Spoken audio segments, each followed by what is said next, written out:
prime armi che devono ancora fare i brevetti. Abbiamo simulato una prova, vedete che il figurante tocca, quindi vi prego di metterci un po' di immaginazione nel vedere il salvataggio oggi, in quanto il fondale è molto basso. Questa prova consiste nel farsi portare dal cane verso il figurante.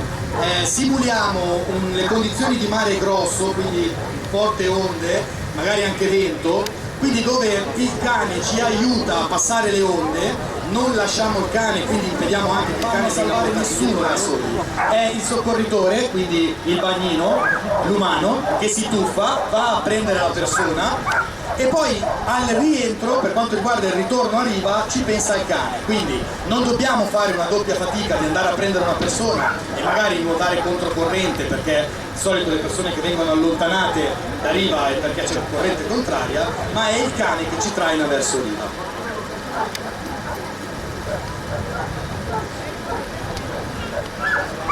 Allora adesso simuliamo un'altra prova, una prova dove chiediamo la carica che hanno i nostri cani nel venire a prendere il proprio conduttore, cioè di andare a recuperare il bagnino sostanzialmente, non la vittima, perché alla vittima abbiamo detto che ci pensa il bagnino. Quindi voi vedrete adesso la carica, l'energia che ha proprio Sally nell'andare a prendere Donatella.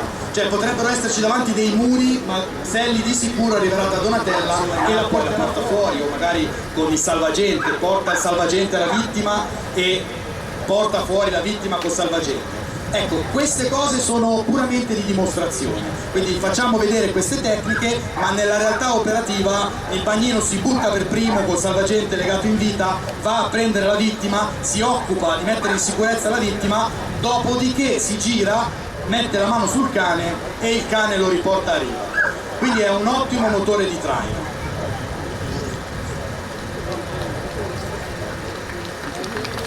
Adesso vedremo la seconda prova di sicurezza.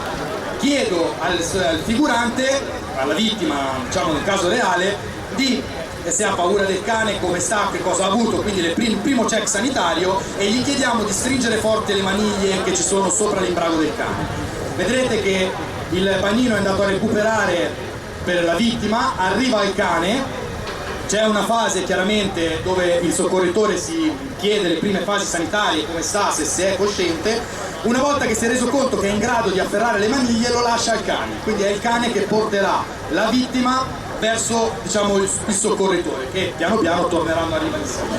Quindi vedrete anche adesso che il cane traina 3 persone fuori, ok? Quindi è il cane. Chiediamo ai nostri soccorritori di tenere fuori i piedi per far vedere che è il cane che traina 3 persone, perché le nostre unità cinofile vengono abituate diciamo durante l'addestramento a trainare tantissimo peso, quindi un gommone con sopra 5, 6, 7 persone, e questo è un esercizio che facciamo abitualmente per abituare i cani al traino, chiaramente non in queste condizioni di mare piatto, ma in una condizione di forte onda e di corrente contraria. Vedete Nesbo che sta passando a prendere tutte le persone. Michael chiede a Nesbo di passare davanti a tutte le persone in modo che Nesbo possa sentire il peso delle persone e iniziare il traino.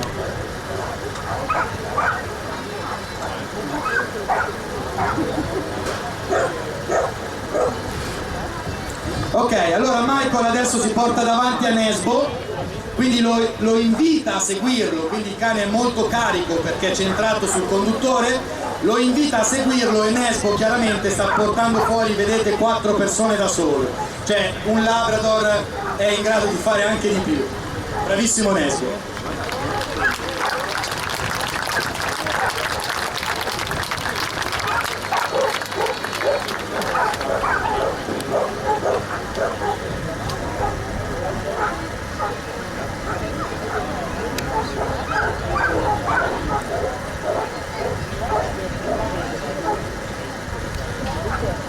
Ecco, un'altra cosa molto importante è che la Scuola Italiana Cani Salvataggio è l'unica scuola in Italia di cani da salvataggio in acqua, in collaborazione con la Guardia Costiera, che ha un accordo quadro con la Guardia Costiera che ci permette di lavorare in tutta Italia, presso tutte le capitanerie di porto italiane. Davvero è stata una bellissima collaborazione in questi anni che ci ha permesso di salvare decine di vite in collaborazione con la Guardia Costiera e anche con altre autorità quali Carabinieri, Guardia di Finanza e anche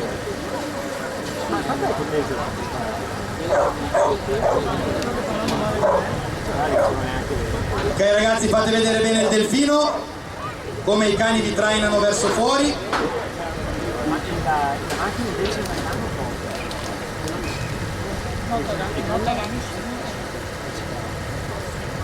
È di intrattenimento per tutti. Lo si teme. Folcloristici carri aventi come tema l'uva e il vino sfileranno per le vie di Jesolo. I campionati mondiali di kickbox leggera di società finale nazionale il 6 e 7 ottobre allo stadio Picchi.